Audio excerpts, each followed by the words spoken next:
Welcome to Collision, the podcast where we discuss the fun and sometimes complicated collision of real life and trusting God. If you're curious or confused about how to engage the world we live in, we hope our conversation here helps. Now, let's get into this episode of Collision.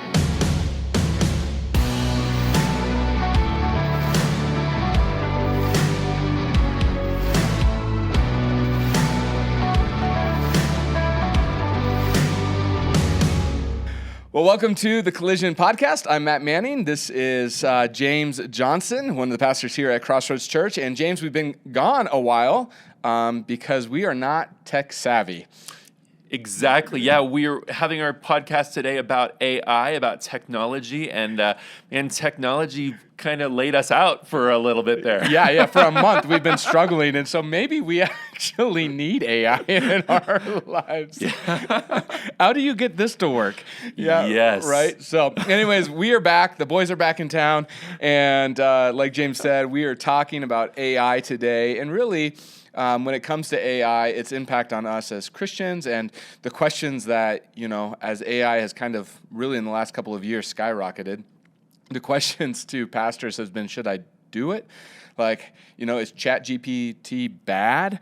Should we be going down these? And so today we just thought that we would just kind of have that discussion of what AI looks like in the life of a Christian. Yeah. Whether we should or shouldn't, and if we should, how, all those kind of things. And so one of the things that you and I love to do is watch movies. And during kind of the last couple of years, a movie called Creator came out, which was all about humanity against AI, where AI had kind of gone rogue, blew up Los Angeles. Humanity declares war. Which is a Giants fan. I was pretty okay with the story until then. So right up into that moment, yeah. And then that's good. And then from there, AI turns into bots. This war happens, and so you have this faction of the world that believes like the AI bots that look like humanoids are okay and even good, and then you have a section of humanity that goes, we have to wipe them out. And all of it moves into this point where you have the main character finding the big-time AI bot, which happens to be this depicted as a little child. And then there's this memorable moment in the movie where the AI bot talks about heaven, and she looks at the main character and says, so you can't go to heaven because you're not good, and I can't go to heaven because I'm not human. And it was just kind of this like moment in the movie. And so maybe, as we just kind of start there, what was some of your reactions to the Creator? Because it's depicting a world that doesn't feel like all that far out for me. Yeah. So, that scene was really riveting. But in the context, what really caught me was that the child who was like the super weapon that was eventually going to continue growing. Yep. And then be able to literally like turn everything on and off at her will. Yeah. But the interesting thing was her in her development, her desire was actually peace. Mm-hmm. So her desire, even in the goal of the robots and AI, was to create a world of peace. Yeah. And from their perspective, the people that created them were actually what they needed to protect the world from. So it was just this mind-blowing thing of, both sides of the fence seeing the creator as the one that was evil and the created as something that needed to be snuffed out. Yeah. It's super fascinating oh my gosh. Movie. And really, both of us just kind of watched it when we were thinking about this. And if you haven't seen it, I'd recommend you go check it out. When it comes to this whole AI discussion, it's not just happening in the church world of whether we should do it or not do it, all that kind of stuff. But Elon Musk and Steve Wozniak actually said this. They wrote a letter, to the people who are creating AI, and they said whether humanity should develop non-human minds that might eventually outnumber, outsmart, obsolete, and replace us. There was this like warning here to do this, and so you have people who are not of the faith. At least not that we know of, people who are steeped in technology, right? I mean, Elon Musk is developing AI technology in order to drive cars for us. And yet they're asking the question of whether humanity should develop non-humans' minds that eventually might legitimately replace us, right? And so the conversation is bigger than the church. It's actually happening all in the world. And so I think for our discussion today, really kind of the question of AI is, it's here. Mm-hmm. It's in our world. It impacts everything that we do, whether we want to admit it or not. I mean, 2 years ago, I finally put a Nest in my house, right? And AI now controls how hot or cool my house is based on its observations of me walking in and through the house, right? And so it's ingrained into everything. But I think for us as Christians, the real question is how does it shape our souls? Mm-hmm. How does AI shape our souls? So when you hear that question, what is it that you think to, or where is it that you go? Gosh, yeah. So before I go there, because I kind of need to wrap my head around that. Like, I see some of the first fruits of it as a people leaning on it and not actually and hindering their development. Like a daughter's a student at CSU, and one of the rampant thing on college campuses is instead of reading a book and writing a paper, now you can just pose the prompt, like, what is the argument between this and this in East of Eden? 800 words. Yep. And it will pop out, and students have at their disposal. So they're using it so they don't actually have to read the book, formulate their thought, and write something. Yeah. So they're getting an education in kind of taking these shortcuts. Yeah. But they're limiting their development as a human being. So it's that short circuit of their development by using a resource and a tool. Yeah, absolutely. When I think of the impact that it's shaping our souls, and I think that's actually a part of that, right? Like, we are made as humans to grow and to develop and to face tension within our lives that strengthens us, whether that be in our minds or even in our faith, right? I mean, James speaks about that, right? Consider all things joy in the trials that you face, because through those trials, you'll grow in your steadfastness, right? You'll become more faithful in that. And it's like James is using the imagery of a muscle, and we lift weights under tension, right, to build muscle. And when we take these kind of shortcuts, that actually impacts more than just our minds. It's actually also touching our souls. So a question about faith and spirituality. Like, I think of, like, I'm preparing a sermon for next month in the Sermon on the Mount. But my beginning process and yours is we read the passage and then we pray and we ask God, what do you want our church to hear from this passage? Like, there's a lot of angles. There's a lot of really smart people that have been here and preached this before. Yeah. But our starting place is, God, what do you want me to share with your people, our people, in this environment?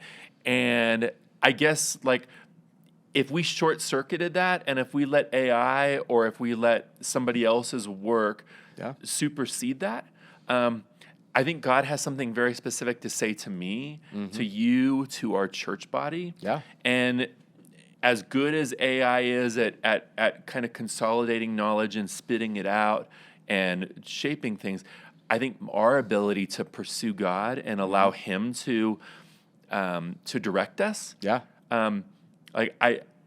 I don't think AI can do that. Right. Yes, that's probably a good thought. I think that a lot of this comes to image of God, right? That when we think of the image of God and that we're made in the image of God, Genesis chapter 1, that means a lot of things. But I think, primarily for this discussion, when it comes to image of God, if we think of it in terms of like reflection, right? That we're to reflect the Creator who created us. And oftentimes when I talk about image of God, I talk and use the example of my own son. Like, anybody who knows my son Cademan knows that he's, like, quote unquote, a spitting image of me. In fact, several years ago, I was at a family reunion, and my uncle was kind of looking out into this field where all the grandkids were playing. And as, the kids are playing, I walked up next to him, and he looked at me, and he's like, man, it's like I'm 30 years in the past, and I'm watching 11-year-old you play out in the field here, right? And so anybody who sees Cademan can see that he is from me, that I am his daddy, right? There's no question in that, and yet he's not like a carbon copy of me, right? He's a reflection of me. Or if we think of it like in a mirror, like if I put something in front of a mirror, it's a good reflection of it, but it doesn't show all the dimensions of that. And so I think of reflection when it comes to image of God, and particularly when it comes to humanity, that what we are to be reflecting into the world is the goodness of our Creator to the world, in the world, right? And so that we, in our reflection, the way that we interact with creation ultimately speaks to the glory of God, right? And so I think that that's like an important part when we begin to think about AI, because in many ways, or in some ways, anything that we create, AI included, is an extension of the Creator creating us, and now we are reflecting in the Creator's image creation of other things, right? And so take the car, for example, right? That we came up with the wheel and a combustible engine and now electronic engines and all of this stuff that makes, us be able to move at 100 times what we normally leisurely walk through, that is a part of our reflection in terms of us reflecting the Creator as little creators, And I think that AI falls into the same place in that. And I think at the same time with that, while in Genesis chapter 1 we see that what is created is good, that humanity has the ability, right, to take what is good because of our sin and make it corrupt. And so, like, when you think about that, what are some things that you think about through there? Yeah, I mean, I think of like the difference between AI and other things that we've created. I mean, whether it like the atomic bomb, right? Like incredibly smart people created this. And part of the motive was if we don't create it first, somebody else will. Right? But the reality is an atomic bomb, once it's created, it sits in a crate until somebody uses it. Yeah. But with AI, I mean, so like if you have like a smart car, and I guess a Tesla is probably one of the smartest cars out there, right? But the reality is like if you own one, it's going to be sitting in your driveway until you use it. Yes. Like you're not going to look outside and be like, where did the Tesla choose to go today? Unless, right? Turn on that the taxi service on it where it can drive itself. That's crazy, right? So everything else that we've created, I think we have sat in the seat of control of our creation so that the nuclear bomb can sit in its crate until we deem to use it. Yeah. AI is not like that. Like AI has been, it's always learning, and I mean, so like your Nest or whatever it's called, like in the dead of winter when it's 5 degrees in Denver, like your Nest could go rogue to where maybe you need to pull it off the wall, and override it. Does it make sense? Because that's a simple example, but when we're engaging with something that's smart. And it starts making decisions for us. Yeah, like that. That's where I think the concern is for me. If it's a resource that I can go to and I can use, but then I can put it down. But when it keeps thinking, and it begins to like track desires and making decisions for me, like that's when it's Yeah, I think that's a legitimate fear. I think, another fear that I think of is when it comes to the bot saying, did I get this right?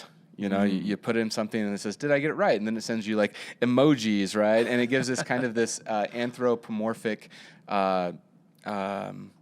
characteristic to it. And that word is just a big word that just says it's like a human. Did I get this right? Emoji, high five, right? All this kind of stuff. And, one of the things in my house, actually, that we've kind of put a boundary around when it comes to Echo Dots and Alexa is anytime my kids actually call Alexa she, I correct them. Wow. And I go, not she, it. He and she is given in creation, right? I will create them male and female. Or we see it in the animal kingdom, right? Male and female, that this is reserved not for a bot kind of idea, but it's so easy for us to fall into that anthropomorphic kind of idea where all of a sudden this becomes a he. That's so interesting. What a great boundary that you're setting up for your kids because they probably kind of feel like you're just being silly. Right? Probably But like, so. I think of years Come ago. on, Dad. It's not a big deal.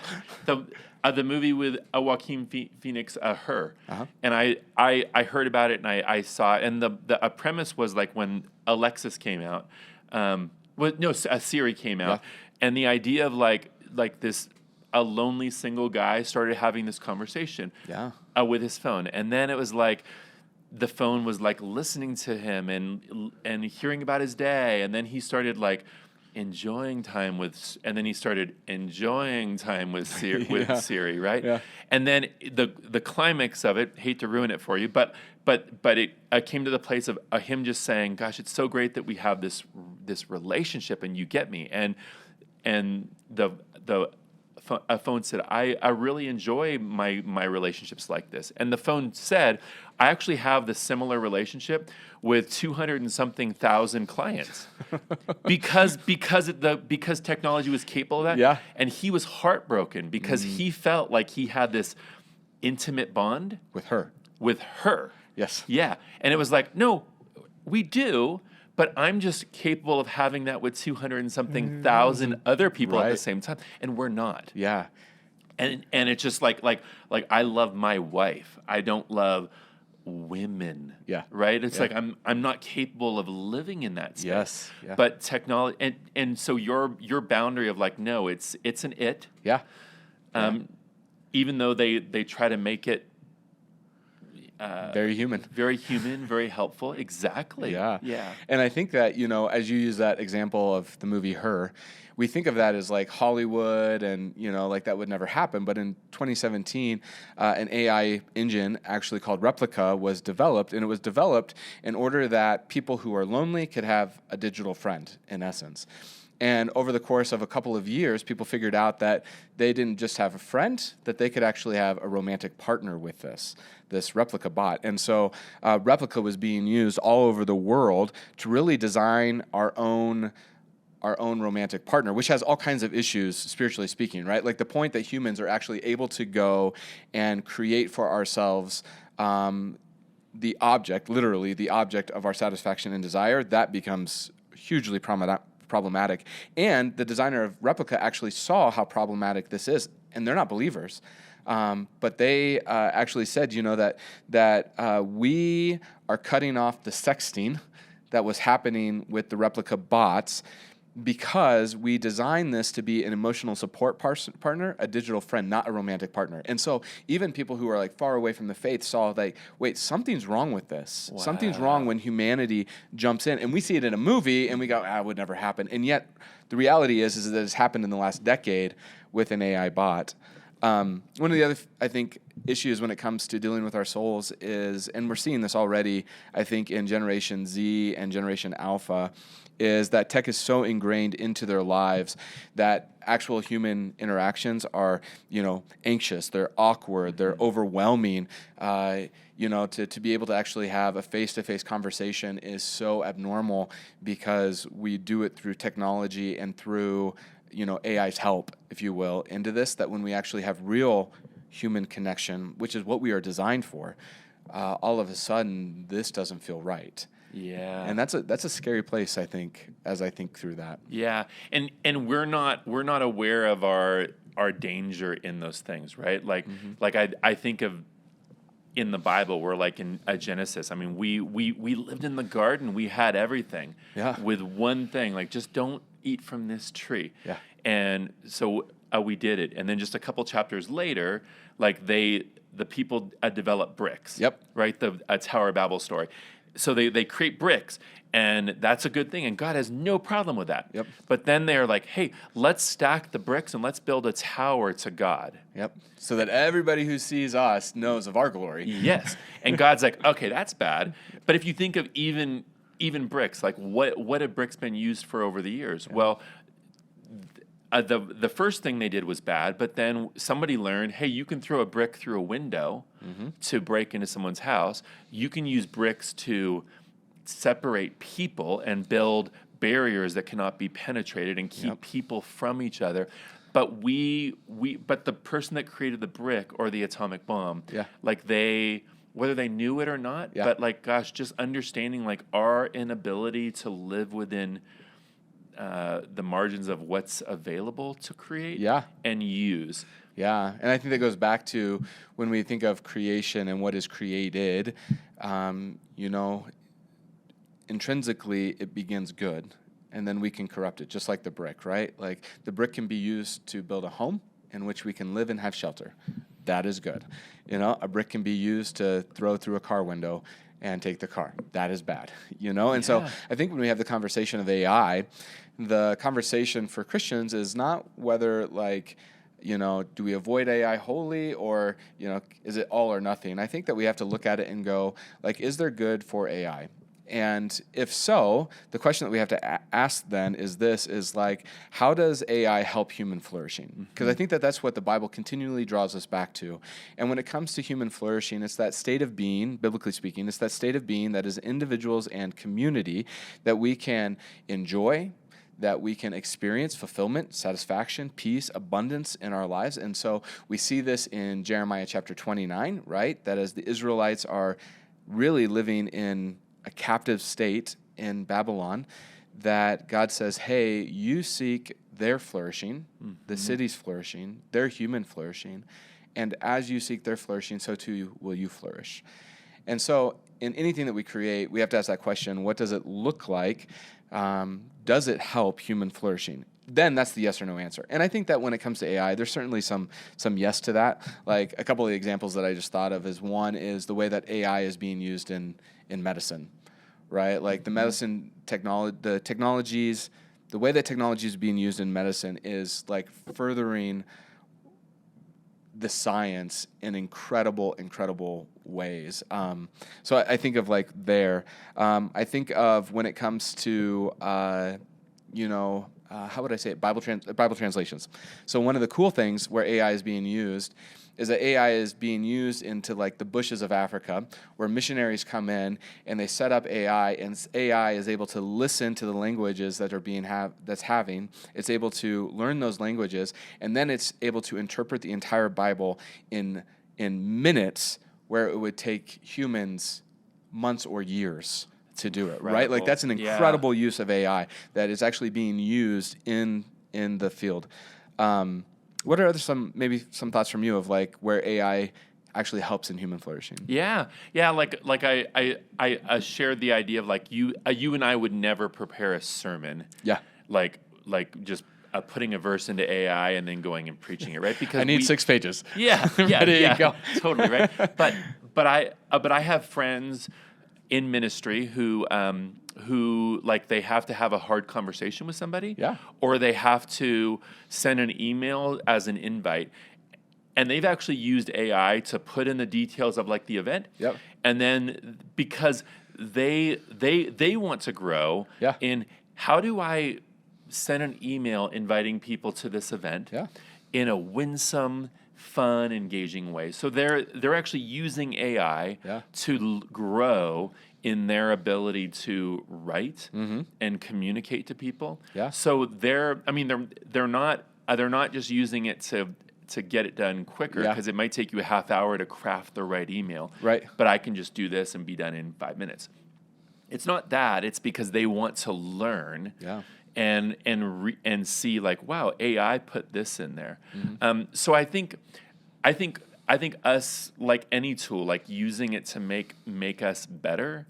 Rather than making necessarily life easier. Because I think part of our development as human beings is there's something about the struggle of life, the working hard, the tenacity, that God's in the mix of that. And I just think, using AI to alleviate that, and to get on to, I guess, playing video games or whatever people would do with their time, right?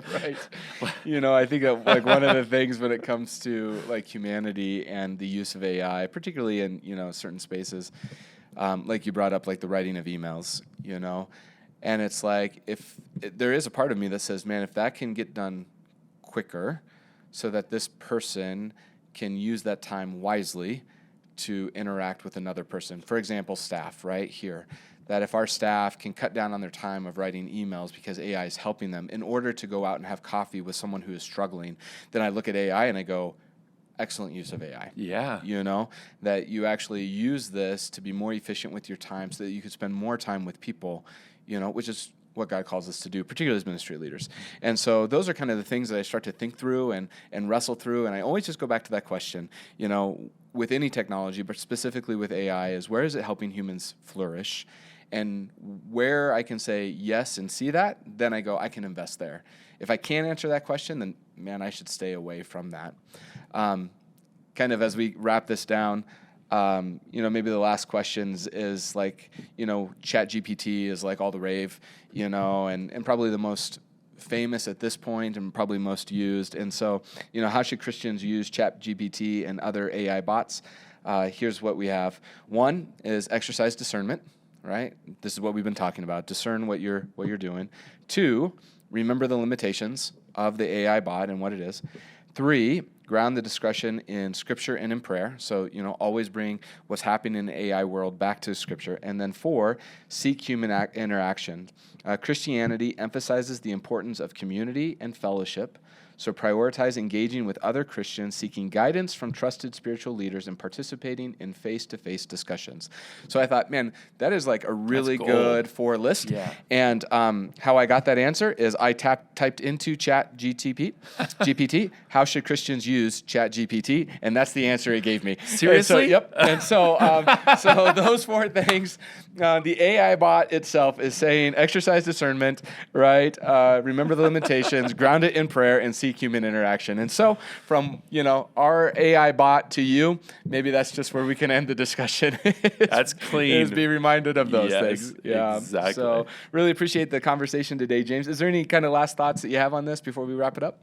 Yeah, I mean, I just think for all of us, I just realize that God's ultimately wanting to conform us into the image of Christ. That the Christian life is about our changing and becoming more dependent on God, allowing His life to flow through us. So with AI or with technology around us, like just always exercise the discernment of what's best for my development and what's best for human flourishing. Like you really hit on it well. Because I think at the end, like that's what's going to last, and that is ultimately where God's working. That's a good word. Well, thank you for joining us in this conversation. If you are a listener to this podcast and not, you know, in terms of your spiritual journey, not involved in the church, we'd love to invite you to Crossroads. We're located in Thornton, Colorado. You can find us on the web at crossroadsabc.com.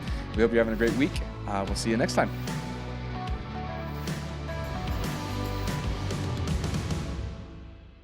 Thank you for listening to Collision. This podcast is a production of Crossroads Church in Thornton, Colorado. For more excellent content, please visit crossroadsabc.com.